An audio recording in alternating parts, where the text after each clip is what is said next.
Oh, are we in? I'm in. I think I'm in. Sorry, I made a mess of the intro there. I've had such a good record of getting it right. Anyway, welcome back, everyone. Eddie Nketiah is not likely, he's not. He's not going to Nottingham Forest. That deal is done. It won't be happening. It has collapsed. We're going to talk about why. There's a little bit of an instant reaction. I've tried to gather as much of the research as I can so I can present it here and just try and react as sort of organically as possible to it. But Crystal Palace are now in the race. And Crystal Palace has been mentioned a little bit throughout the summer. I never felt with Eduard and Mateta in their squad, and actually Elise leaving, being the one who kind of need to be replaced, and they brought Usman. So I just never felt that there was kind of space for Eddie Nketiah. But apparently they do potentially want to do that deal, though it would look slightly different. So I'm going to talk about this. We're going to react to it a little bit because that's the news been doing the rounds today. I just want to say before we go into it all, okay, I'm going to be a little bit is ranty the word, or just like, look, I'm a bit frustrated this has fallen through, and I'll talk about why and sort of give my reaction to all that, talk about what's next. But I do want to get it out there that well done Arsenal, and a massive win at Villa Park yesterday. Wasn't the perfect performance, but it was a very good one, and it was a massive 3 points. And trust me, I take 3 points on the pitch over transfers any day, right? That's the stuff I want going right. But you've got to feel that we're in this crucial part of the window now, these next 5 days, Monday through to Friday, are the remaining days Arsenal have to get their squad in the position they want for a massive, massive title push. Man City don't look like they're skipping a beat. They've added Gundogan and Savinho. I think with Alvarez going, they've only got better. So I do feel there's a pressure on us to get this window right, though I completely understand that it's never going to stir the same anger and frustration in me that, you know, a 3 points dropped or a bad result will. But I do think we're in a crucial few days. Well done Arsenal on a big win. You know, I've talked about why I love that performance. I love that win on my match report, which is on the channel. Go have a look at that if you missed it. But I just want to get that context out there and that sort of almost caveat there before I go on to give my feelings on this Eddie Nketiah deal, which is getting really quite frustrating now. Welcome everyone back to the live stream though. Let's get some comments. JW Enterprises, welcome back. Hope you're well. Jonas says Nketiah will stay at Arsenal where he belongs. Tuning in from Ethiopia. Welcome, Lernzane. Let him go, says Stephen. Well, I think we were going to. That's what's going to be interesting about this news. Apparently, it's actually on his side where it didn't quite work. Lord Ferguson of Aberdeen says, no, James, say it's not true. I know it's frustrating. Eddie should do what is right for him. I understand that, but we got to do what's right for us too. And that's the thing about football that makes it so difficult when it comes to transfers. All three parties have to agree, the two clubs and the player. Max, how you doing, my guy? Hope you're good. And yeah, look forward to another big week of content, aren't we? Luckily, a lot of it will be transfer related. We'll be going live a lot, I imagine, next week. And I just want to, Matisse, man, thank you so much. I super appreciate it. Thank you to everyone who has been subscribed to the channel. Yeah, I'd really appreciate it. I hope you're all enjoying the content and what's been coming. And Matisse, man, what are 3 points for Chelsea, eh? What are 3 points? And they're trying to sign Jadon Sancho. I don't know how he keeps up. If I was doing these kind of live streams for Chelsea, which of course Matisse is. If you like Chelsea content, you're a Chelsea fan, of course go subscribe to Matisse. You will be already, I'm sure.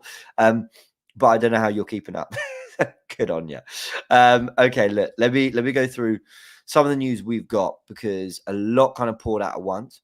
And when a lot pours out at once like this, it makes me think that the club is a little desperate to get information out there to the fans, which is like, don't panic, don't panic. This has fallen through, but there's more happening. Stay patient. And Arsenal fans have been patient. There's 5 days to go, so we may as well not lose our heads yet while we've still got some key days to go. But if some of these deals and some of the transfers we think the club need to do don't get done by the end of 11 p.m. Friday next week, there's going to be a lot of frustration, and I think rightly so. So let's go through what we do know. So David Ornstein came in with this. That Nketiah's proposed move to Nottingham Forest has broken down. Deals in place between Forest and Arsenal worth up to 30 million. We were going to get 30 million for him. Agreement cannot be closed with the 25-year-old striker. Transfer still expected to materialise elsewhere before window ends. Now that's really interesting. Before we go into that, Romano came in with this. So actually, I kind of just skimmed to the last bit. Transfer still expected to materialise elsewhere, right? So David Ornstein is sort of basically expecting Nketiah still to leave. So Romano comes in with this. I feel like they're quite a double act. When Ornstein comes in with something, Romano flies in with something else. That kind of adds to the info. So Romano says, Crystal Palace have approached Eddie Nketiah's camp. He's now one of the options being considered. Nketiah is still expected to leave Arsenal after the deal off with Nottingham Forest. Palace are on it, and he's giving credit to Bobby Manzi. And Forest are now going in for Jimenez. Of course, is it final striker? I think it's final or PSV. I can't remember. I think it's final. So he's confirming that and saying that Crystal Palace have come in. I will say, and I'm really not one to like go in on journalists for getting things wrong. I'm really not. I know it's difficult. I know that things are constantly changing in the transfer window, and I know that these things are. It's never as straightforward as this is done, that is done, that is done, and now here we are. Like they're a constantly evolving situation where different sort of details are being ironed out all the time. But I do want to just highlight that on August 21st, which was about 4 days ago, Romano did say that personal terms had been agreed between Forest and Arsenal and that they're entering the final stages. Now, the reason I mentioned that is because we're under the impression that this was all kind of going to go through from the player's perspective. But now it's actually David Ornstein who's come in and said that a deal up to 30 million had basically been agreed between Forest and Arsenal, but it's actually on Eddie Nketiah's side that things haven't happened. Now, what do we know about that? Well, we know that Eddie Nketiah was obviously given a contract that a lot of Arsenal fans were critical of when he signed it 2 years ago. No one's blaming him. You do your thing, man. Like no one is critical of him, but I think they were critical of the club, feeling that we didn't need to go to such a high salary. And I think a lot of people have felt that that's probably been a little bit of a stumbling block for clubs who have been trying to get him. Now, Marseille actually apparently did agree personal terms with Eddie Nketiah, 5-year deal. He was sort of happy to go there, willing to go there. I don't know if the terms were the same as Nottingham Forest, but you also got to understand that maybe at Forest, you need a little bit more on the fine. I'm just guessing, by the way. I don't know this. It's a working theory. Then maybe for Forest, you need a little bit more of a slight financial incentive because even though you're staying in the Premier League and you're staying in England, and obviously you're going to a big club with Marseille, maybe you're going to France and you're going to go and maybe challenge for the league or play Champions League football. Like maybe that's why terms are easier to agree with Marseille than with Forest. I'm just guessing, people. I might be completely wrong. No one has reported that that's the case. But I'm trying to understand why terms were able to be agreed with one club and not the other. And that's just kind of a working theory I have on it. For what it's worth, right? For anyone who's kind of getting really angry at Edu and Arteta, and I know people in the comments can be like, oh, you're just defending Edu. You're always defending Edu. Like, hold on. I was really bad. And I came on a live and I said as much when we didn't go and get the Marseille deal over the line, right? We had our loan with an obligation to buy 23 million. I said that I felt that any deal we were going to get in the end was going to be around that anyway, so we should have done it. And I was proven wrong because Forest have come in for 30 million. Now, what maybe Arsenal need to know a bit better was where Eddie Nketiah's heart lay with these things and whether he had an understanding from speaking to these clubs as to whether he was going to get the terms he wanted. Then Arsenal could understand what deals in particular to progress with. So while I have to, eat my pride, swallow my pride, swallow my pride and say that Edu and Arsenal were right to ultimately not take the Marseille deal because 30 million came up from Forest, which would have been a direct fee, which would have been, by direct fee, I mean, it would have been a transfer fee. It wouldn't have been a loan with an obligation or anything like that. The position they got themselves in from club to club perspective was a lot better with Nottingham Forest, but he wasn't able to agree terms. So this gets really frustrating again.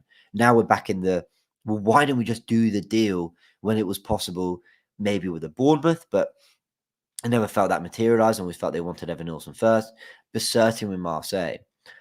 Look, anyone who's frustrated with Eddie Nketiah, he's agreed terms with clubs like Marseille. I don't know if he ever did with Bournemouth. I'm not sure he did. But he couldn't with Forest. Like he's within his right to do what he wants and do what he thinks best for him. It's just frustrating for us that it's delayed this even further. And then you start to worry and wonder about the knock-on effects. AKA, do we move for another winger? AKA, do we have to wait till this Eddie Nketiah deal's done for us to go and get the player we want? It's really worth stressing. I'm going to do a big video tomorrow on the channel where I'm just going to sum everything up from the last few days, from transfers. We're going to talk about Leandro Trossard. So look out for that on the channel. So one thing that Mikel Arteta's language has changed quite drastically. He started saying in press conferences, we are short. We will try and do something because you never know what can happen in the market. There might be a surprise. He's really trying to tell us, he's trying to say it without basically disrespecting the club. I need more. And the Gabby Jesus injury only feeds that even further. I know Gabby Jesus is somewhere feeling really disappointed that he got injured and that he couldn't play at Villa Park. I know he is. Of course he is. He's a footballer. He wants to play. He wants to help the team. Plus, he'll know what the general reaction will be to the fact he got injured. So, no one is like, he's not sat there going, yeah, I can't be bothered. Have a little, groin strain and keep me out for a couple of weeks. That'll be all right. No, he'll be infuriated. But I understand Arsenal fans that are infuriated that we didn't have him available for the game. I completely understand Arsenal fans and that frustration that he wasn't available again, because while he doesn't mean to, and it happens with Thomas Partey, and it happens with Takahiro Tomiyasu, we need to build a team of players that we can rely on, that are going to play 30 games a season quite comfortably, 30 to 35. And that's why with Thomas Partey, okay, we've kept him, and a lot of people felt maybe we should have moved on this summer, but we've added Mikel Merino. You ask a lot of people, what's our best 11? People don't see Merino kick a ball for Arsenal, and the feeling is, well, it's Rice at 6 and Merino in the team, so we've addressed that issue. Tomiyasu, Zinchenko have had injury problems. We know Timber had that big knee, injury operation that kept him out for basically the whole season. Well, it did keep him out the whole season. He played the first and last game. And so we addressed it with Calafiori. Like, we have addressed those areas by adding players that are probably going to be first teamers and regulars in our 11 and saying, yeah, cool, fine. You guys are very good players, the Tomiyasus, the Zinchenko's, the Partas, the Jesus as well. But we can't rely on you. So we're going to get players in your place so that we can. If you're at the quality and at the required level, we'll give you another year in this squad, see if you can contribute in some way. And all those players there can. They're all good enough. You saw it in Thomas Partey's performance against Villa yesterday. You've seen it in Jesus' sort of cameos in pre-season, what he did against Wolves. Like, he's a good player. He won us the game at Nottingham Forest last year, Jesus. So these are good players. But I feel we're at a point now with Jesus' injury. Edu Nketiah, this is the fourth club now that we are looking to do a deal with, from Marseille to Bournemouth to Wolves to now Palace. And apparently there's another European club. We'll come into that. But with Jesus' injury, with Nketiah having basically had 4 potential transfers across this window, with Vieira going out on loan to Porto, and with Smith Rowe being sold to Fulham, by the way, congrats to him. What a great goal he scored on his debut. We're in no position to not do any business on the incomings front. And my message in all this to Arsenal is, ultimately, if Eddie doesn't go anywhere, we don't get the deal right, bring someone in anyway. I don't want to be in a position where we go, well, we didn't get the outgoing, so we did. Come on. What have we let Smith Rowe and Vieira go for if we're not going to add something else in those players? Because they did play some minutes last season. We can't act like they didn't kick a ball for us. They did. And one of them started the North London derby, and Smith Rowe was fit in the run-in and used a little bit, but not much. We've got to do something on that front, regardless of what happens with Eddie Nketiah. Now, let me take you to a little bit more news that started doing the rounds. Apologies, everyone. Right, here we go. So Darmesh says from Sky says that Crystal Palace and an unnamed European club are exploring a deal for Eddie Nketiah, a player still expected to move. Primary motivation is regular football. Cool, fine, good on him. And then Romano came in with this in the hour. Nketiah open to joining Palace, as deal will depend on club-to-club agreement. Initial talks and personal terms taking place, but there are more clubs keen. Sorry, everyone hiccuping. More clubs keen. Situation still open. Nketiah fully expected to leave Arsenal in final days. Now, I was having a really good debate with Tom Canton on Twitter, and this was about a week ago. Yeah, no, it wasn't. We're approaching 2 weeks now. Yeah, I think we're approaching 2 weeks. And I said to Tom Canton, we should have taken the Marseille deal. And he said, no, we shouldn't have. There's better offers that are going to come in, and he's worth more than that. And he was proven right. Better offers came in from Forest. But what I did say in that good sort of Twitter debate we had, very good spirited debate. Obviously, he's been on the channel since on the podcast. Go watch that Goonerverse podcast. We had a really good discussion about Eddie Nketiah and what was going to happen with him. But when we were sort of discussing, the whole fee, I said, I think when he eventually goes, he will go for significantly less than people think. It will be a much more underwhelming deal than people expect. With Forest coming in, I really just said, fair play, everyone. Like, you guys were right. Everyone who told me not to worry about what Eddie was going to go for, and that, good money would come in, that he was worth more than the 23 million with the loan obligation, all that. Everyone who said that, I thought, fair play, you're all correct. I dare say, at the risk of being a bit of a flip-flop here, that I'm now reverting a little bit back to my original thought, which was, actually, if this gets done with 5 days to go, are Palace flying in when they need to replace Joachim Andersen? And apparently they want a left wing back as well. We don't know what's going on with Mark Gehi. Are they going to fly in with 30 million up front? 25 million up front? I mean, the rumors are that they want to do a loan with an obligation. And what's that obligation going to be? At this rate, I think we're looking more like getting the deal nearer to what Marseille offered than anything nearer what Forest offered. Fair play to Forest. They offered the money we wanted. We basically struck a deal with them, apparently. But we're now quite away from a transfer, and we're now going to these final 5 days, hoping that someone else comes up with a deal. And this is where I think Arsenal's arm will be twisted a little bit, and they'll be forced to do a deal that isn't as good as the one they could have got. I think Eddie was probably thinking, amazing, we're going to get 30 million for Eddie Nketiah. Probably feeling great about himself because of it. But, and rightly so, but it's just not, panning out that way. So I've rambled for 12 minutes, but I just had to get all my thoughts on everything out there. I hope you can understand that. We'll go through comments and get your thoughts now. So everyone, apologies that I took so long. Let's have a little look. So what is everyone saying? Yeah, Jones, a bit of sarcasm. How dare Nketiah do what is right for him? Exactly. Look, we're trying to sell a player, right? And it's such an interesting dynamic. Matisse, if you're still watching, he's probably not, but if you're still watching, I'd love his thoughts on this, right? With clubs and players, there's kind of this feeling that, well, we always change our mind between when each entity is in the right to do what they want to do. Eddie Nketiah, we just want him to go, and we're frustrated that he's not leaving. But we also want him out the door. So he's got every right to be like, okay, fine, I'm going to do it on my terms. So people getting frustrated at Eddie, I don't really understand. They can be frustrated the deal's not happened, but getting frustrated at him, I don't really understand. I think we'd all do the same if we were in his position. But it's like Raheem Sterling, right? It was a great article. And I know that the context is different, don't get me wrong. But Raheem Sterling, did he force his way out of Liverpool? I mean, he basically did say, I want to leave. I want to go to Man City. And I think there was a little bit of a public situation. I remember Jamie Carragher having to speak about it on Monday Night Football. So why are Chelsea not entitled to basically force him out? Sterling forced his way out. Why are Chelsea not entitled to do that? Now, for what it's worth, I'm just throwing a question out there. For what it's worth, my actual opinion on this is, you've got to look after the players at a very basic level. You don't have to pick them, you don't have to play them, but give them a squad number, give them a place in the dressing room, give them some.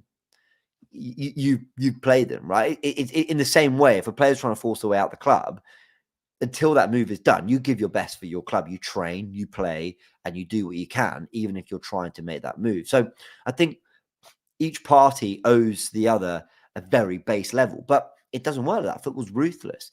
And so you can be ruthless both ways, but it seems that we're more accepting of players being ruthless with clubs and whatever than maybe the other way around. You get where I'm sort of going with that one. But yeah, Eddie's got to do what's right for him. Yeah, final. Jimenez plays for final. Thank you, Max. Appreciate that. Let's be real. Eddie just wants to stay in London, James. Well, he agreed a deal to Marseille, so I don't really think that's true, Otto, but thank you for the comment. And maybe when it comes to the Premier League clubs, maybe that is true. Well, they are in Freddie, DJ064, but will it happen? Will they actually come up and off on the table? Yeah, I don't think it's one we're going to love. And so Arsenal might have to accept that they might be getting 25 million next summer and then just sort of work that out in the accounts and say, Stan, Josh, we could get that 25 million now and we'll pay you back next summer. I don't know how it works, but it might have to be something like that. Well, so Joe, this is interesting.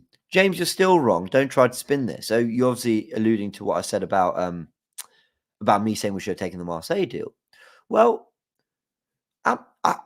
look, I'm more than happy to. I said on the podcast with Tom and Bavs and Troy, and I said on live stream as well, I said, guys, I'm wrong. I said we should have taken the Marseille deal. I was wrong.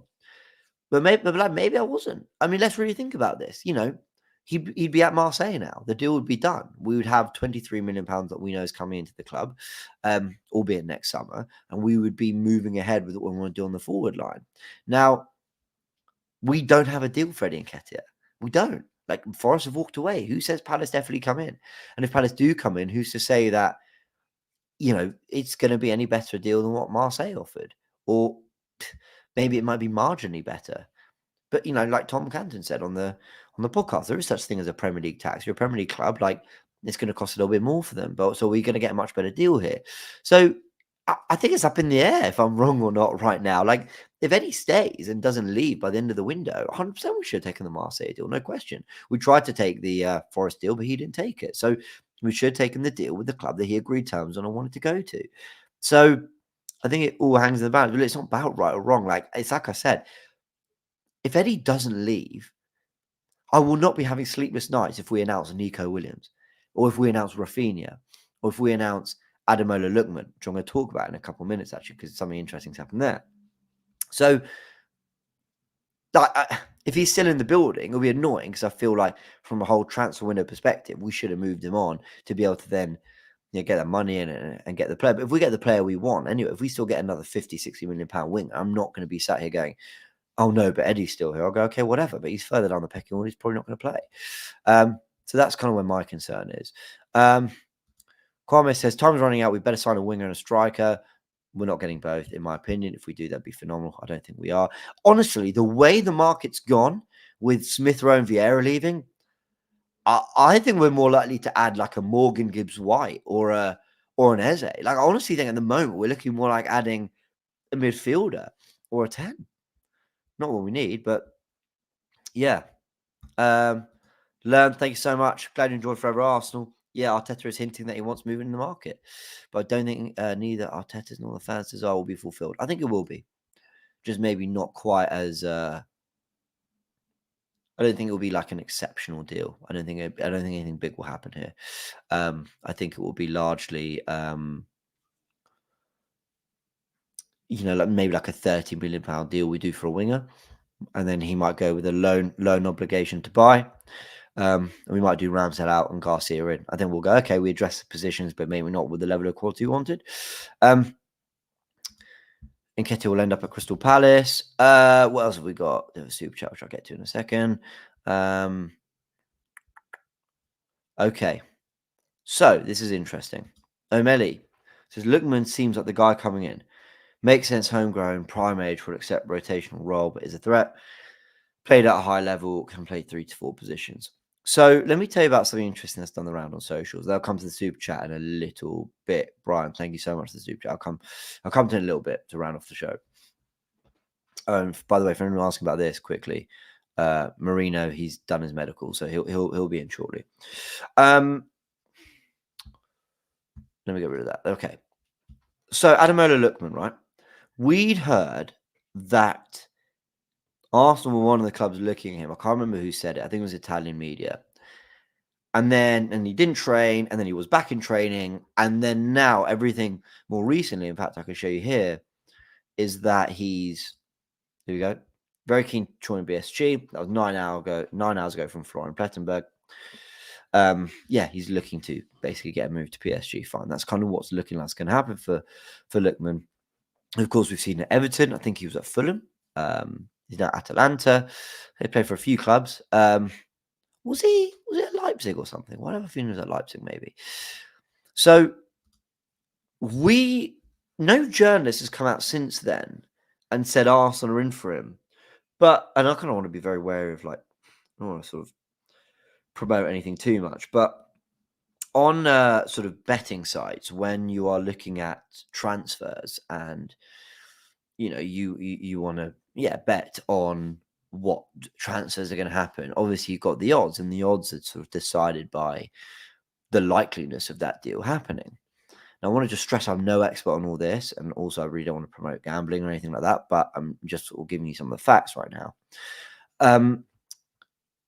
Lookman to Arsenal is suspended on Sky Bet, which means essentially that it means you can't bet on it. And when there's a bet suspended, it basically implies, and I don't know this, and I'm not 100% sure, and there could be lots of other reasons. I don't know. Any experts in the comments who understand this stuff works, let me know. But sometimes when there's suspended betting, it's because they are not allowing people to put money on something that is seen as a certainty and is very likely to happen. Now, I believe it's 1-1 to go to PSG. Obviously, that suggests that there's a real confidence that's going to happen. but suspended betting on a move to Arsenal. If you ask me what that means, I tried to hypothesize there a little bit what it might mean, but I don't actually know. Like, it's just the way people have kind of talked about it when it comes to transfers and betting and all that, and my understanding of it from a very, very loose level. I don't bet on transfers or anything like that. And yeah, I don't really fully understand it. If anyone does understand in the comments, please let me know. But I do think that's an interesting perspective, because you just wonder, well, what do they know? Like, what information is suspending betting on bets to get Lookman to Arsenal? So I just wanted to highlight that. I don't know if it means anything significant. I really don't. But it was doing the new rounds on social media, on Twitter. Like, it's been picked up, and people are. Let me just check as well, because there's a news aggregator that's always very good with this stuff called ZRAFC. Oh no, apologies everyone. Let me just find it. I just want to get this right.